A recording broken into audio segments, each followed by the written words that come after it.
your power.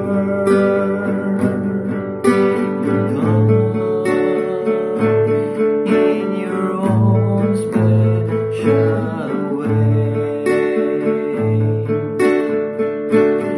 come like a spring in the desert, and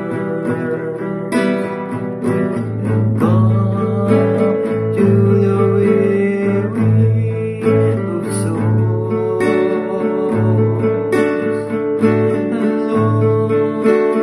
Let your sweet healing power, just as a us whole. Hello sa mga Pisma class. Hello mga kapatid. Patuloy po sa pagsiwalat sa katotohanan para maraming mga kaibigan natin, mga kapanalig natin na matuto sa mga katotohanan. At ipagdasal niyo po yung team natin sa ministry at ang Diyos po ay sobrang natutuwa sa ginagawa ninyo. Dahil sabi niya, ang may pananampalataya sa akin ay gagawa sa aking mga gawain. At yan po yung ginagawa natin, evangelization, preaching the truth, because sabi ni Father Gabriel Amort, we need to re-Christianizing the Christians. Dahil marami ngayon Kristiyano pero pagan yung mindset. At salamat sa inyo ha. Malaking tulong yung ginagawa ninyo. Kahit ilan lang yung manunood, makatulong po yun. Kahit isa lang yung ma-converted natin, malaki na yung reward natin sa kaharian ng Diyos. Amen. God bless.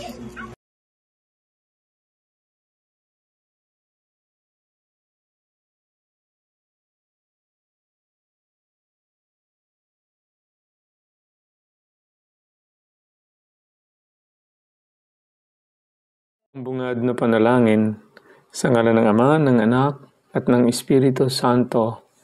Amen. Pagpalain kami sa aming pagtitipon ngayon para sa pulong na ito. Gabayan mo ang aming isipan at puso upang kami ay magtrabaho para sa ikabubuti ng aming komunidad at tulungan ang lahat na iyong mga tao. Turuan mo kaming maging bukas palad sa aming pananaw, matapang sa harap ng kahirapan at matalino sa aming mga desisyon. Ama, pinupuri ka namin magpakailanman. Amen. Sa ngalan ng Ama, ng Anak, at ng Espiritu Santo. Amen. Shalom. Papuri sa Diyos, sa lahat ng mga kasama kong Pisma, lahat ng subaybay, tangkilik, sumusuporta at lalo na nanalangin sa channel na pinagkaloob ng Panginoon, Pisma Plus, sa programang Pangnilayang Ebanghelyo sa Madaling Araw sa Pilipinas. Mapagpalang oras po sa bawat isa at sana po nasa mabuting kalagayan ang lahat kahit saan man tayong sulok ng mundo. At sa lahat ng mga may birthday sa araw na ito, araw ng Linggo, Oktubre 27, 2025. Happy birthday po sa inyong lahat at sana po ibigay na ng Panginoon ang lahat niyong mga hinihiling, ano po, lalo na ang mabuting pangangatawan, ano po. So ngayong araw ay ika-30 ang linggo na sa karaniwang panahon at sama-sama tayo sa pagnilay at simulan natin sa maikling panalangin. Sa pangalan ng Ama, ng Anak, ng Espiritu Santo. Amen.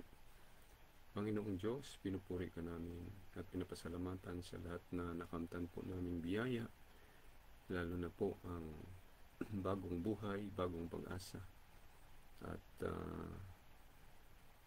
lahat ng mga biyayang hiniling po namin o hindi na kusa mo pong pinagkaloob. Maraming salamat po. Lalo na po ang kababaang loob na kaloob mo sa amin, mahabang pasyensya, lakas, at kahit sa aming pinansyal, o Panginoon. At salamat din po sa simbahang itinayo mo, O Diyos, at sa paggamit mo po sa amin, kahit sa maliit na bagay na kayo po'y maparangalan at makilala sa aming buhay, O Panginoon. Marami pa po kaming dapat pasalamatan sa iyo, Panginoon, lalo na po sa aming paglakbay kahapon, O Diyos. At sa oras na ito, aming tinataas ang aming pagnilay sa iyong Ebanghelyo. Samahan mo po kami at bigyan mo po kami ng kaalaman na aming magawa ito sa pamagitan ninyo, O Diyos. At padala mo ang banal na Espiritu na ang mamutawi sa aming mga bibig ay mula sa iyo, at ang aming puso't isipan ay nakasintro sa inyo po, Panginoon.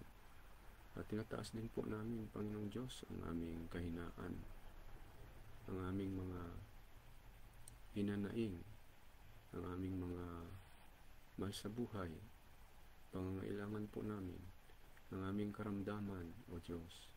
Pagalingin mo na po, kasama po sa mga may karamdaman din po sa loob at labas ng ospital. Sa iyo rin po namin tinataas. Natanggapin mo po ang mga naunang namahinga po sa amin, aming mga mahal sa buhay, aming mga nakakilala, kaibigan, kasama na po ang aking ama, Juan, at aking ninang, Ispi, sa lahat-lahat po na mga kaluluwang nakalimutan na po, Panginoon. Ang lahat pong ito,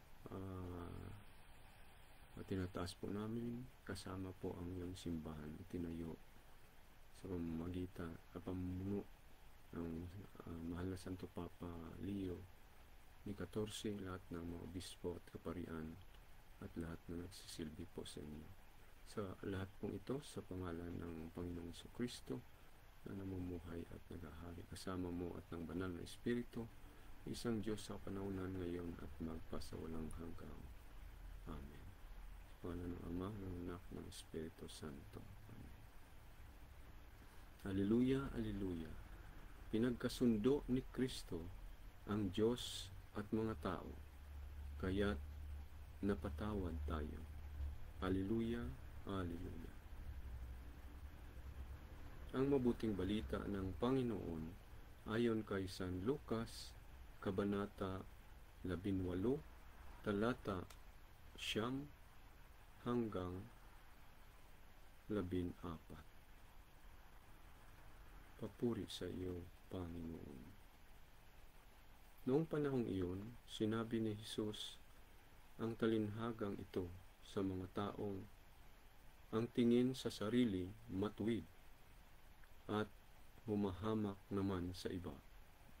May dalawang lalaking pumanhik sa templo upang manalangin.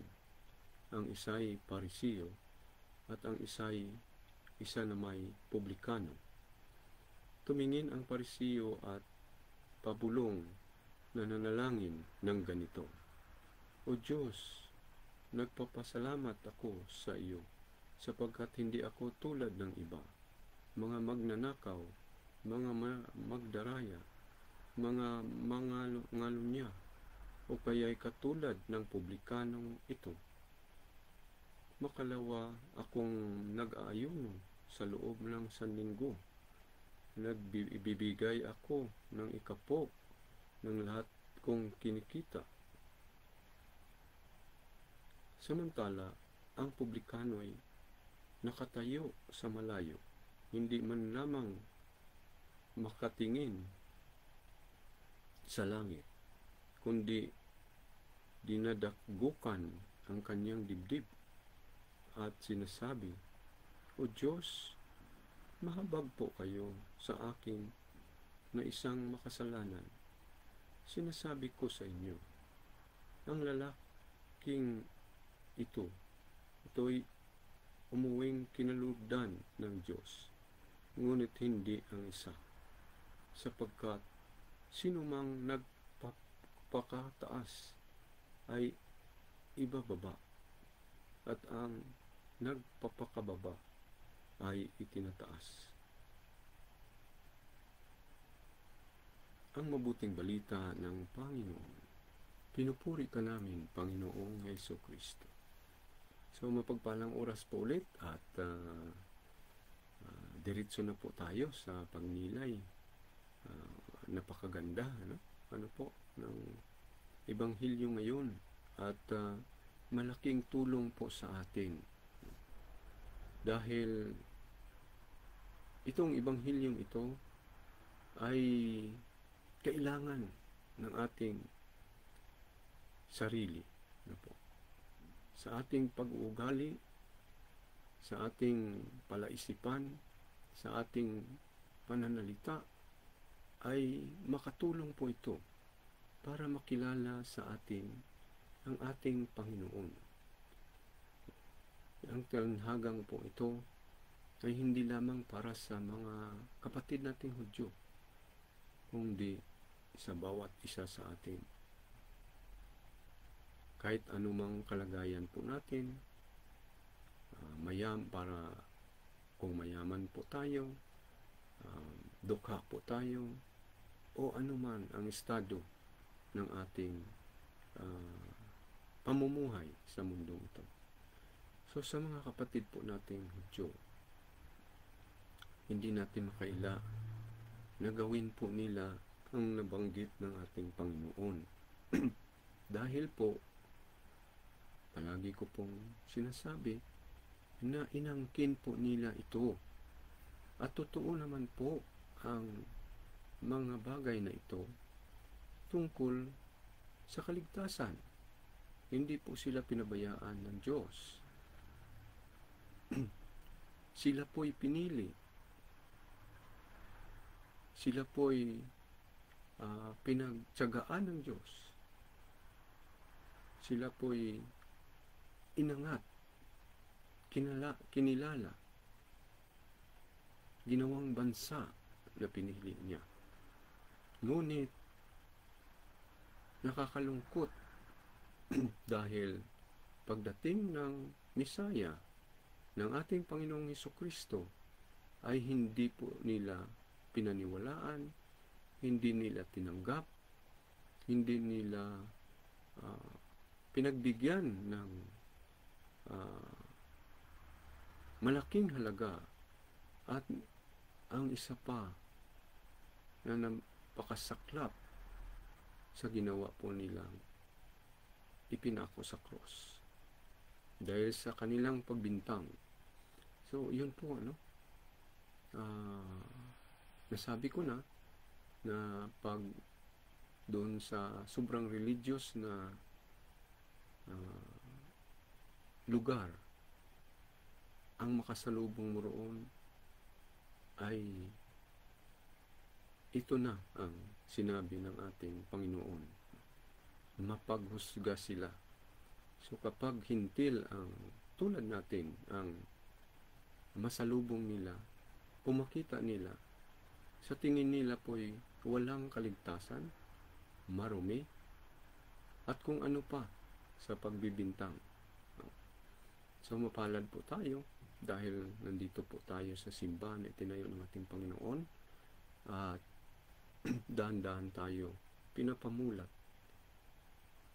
sa pagmamahal ng Panginoong Diyos at tinuturuan sa mga bagay na tayo'y magsusumikap na gawin ang gusto ng Panginoon. So sa talinhaga po ng Panginoon ay kapag wala po ang ating Panginoong Diyos sa ating buhay, ito talaga po ang mangyayari, ang ating mga gagawin. tulad ng Parisiyo. So alam naman po natin ang Parisiyo, no? So, kabilang na ito ang mga kaparian ng mga Hudyo, no? Sa panahon ng ating Panginoon. So ang napakaganda rito na itong paghuhusga sa ating kapwa ay sisikapan po natin maiwasan, no? At para maiwasan po natin ito, kailangan po natin ang taimtim na panalangin sa ating sarili na hindi po tayo malinlang ng sumasalungat sa Panginoon. No? Ang pag-isip ng hindi mabuti sa kapwa, ang ating maramdaman sa ating kapwa, ang ating mapasalita, no? Ating mga masalita na may paghusga palagi. No? Dati ganun din po ako, no? Kahit nga makita ko lang yung tao na papunta sa pudyum na magbasa, lalo na sa simbahan, na alam kong hindi kaya-aya sa akin ang kanyang pagbigkas, ang pagkilos, ay naghusga na po ang aking isipan. So nung akong inatasan na po sa paggawa nito, marami akong natutunan na marami pala akong kakulangan din po.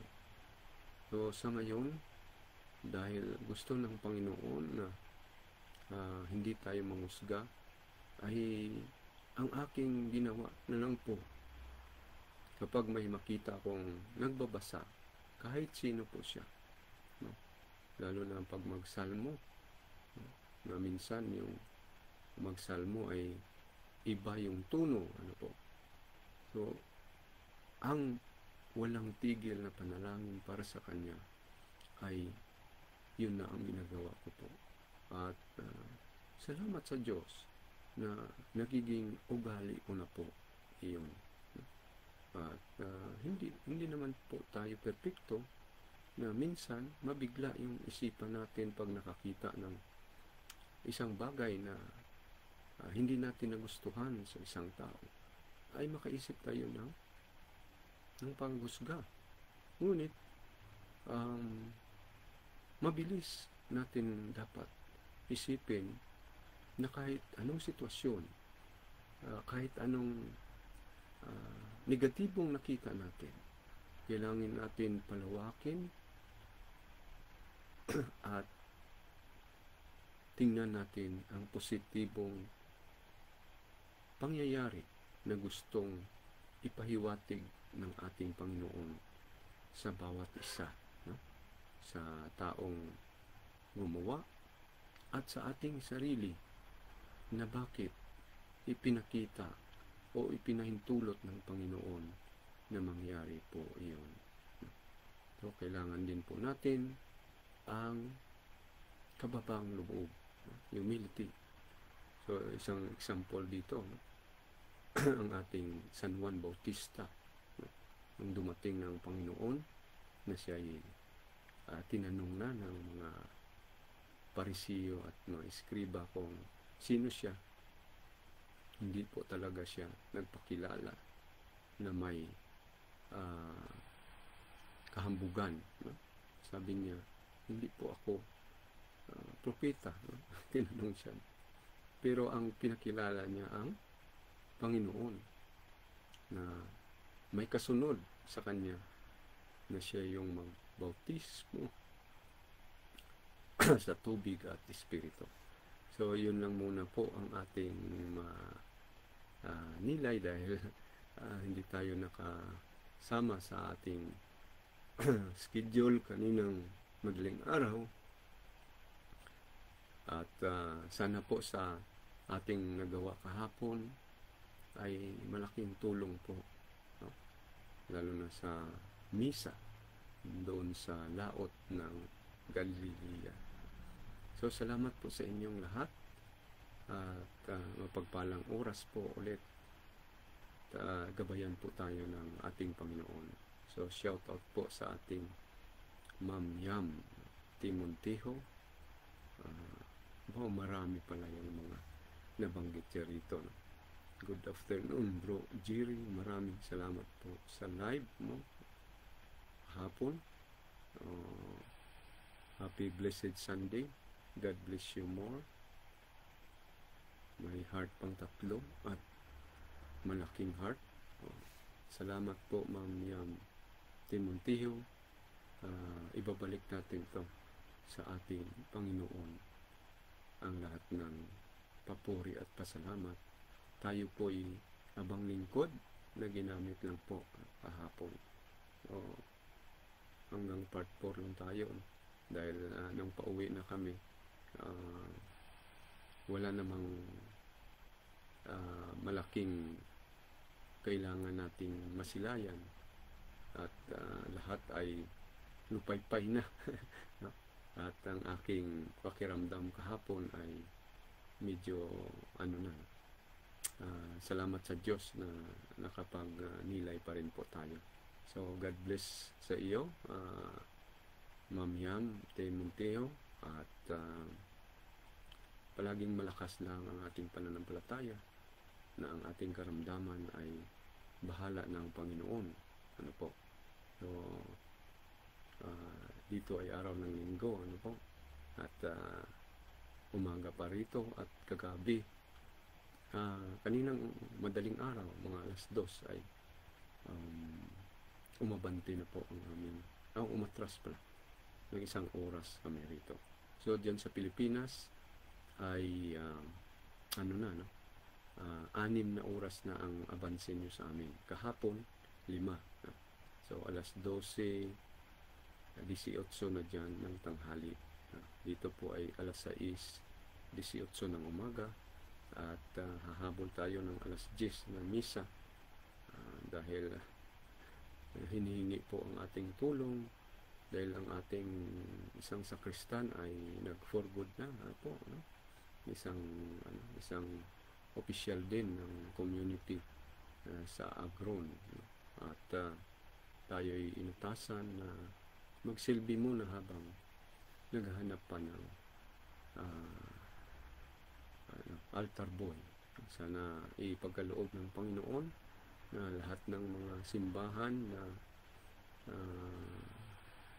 may mga pangailangan tulad ng mga nabanggit ay pagkalooban niya na gagamitin niyang mga bagay at tao na isa lang o ipagkaloob.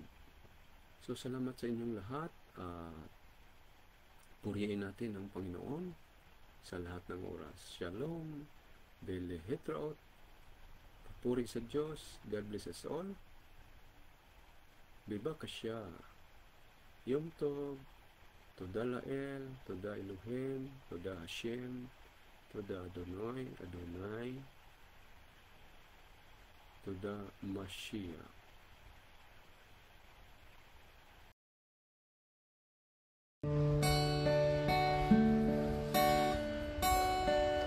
Lumapit ka,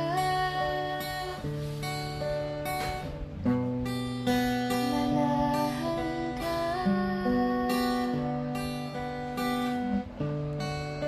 halina sa aking piling, tinatawagan ka, banal mong presensya, Espiritu, banal manahan ka, Espiritu, banal lumapit ka. Prayer for the indwelling of the Holy Spirit.